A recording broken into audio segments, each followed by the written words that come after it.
الحمد لله الذي جعل الشمس والقمر بحسبان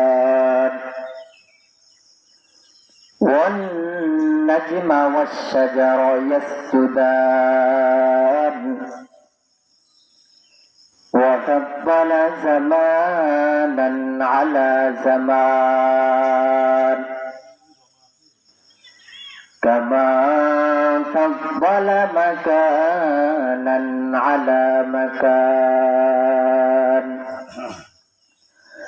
وإنسانا على إنسان ونشهد أن لا إله إلا الله وحده لا شريك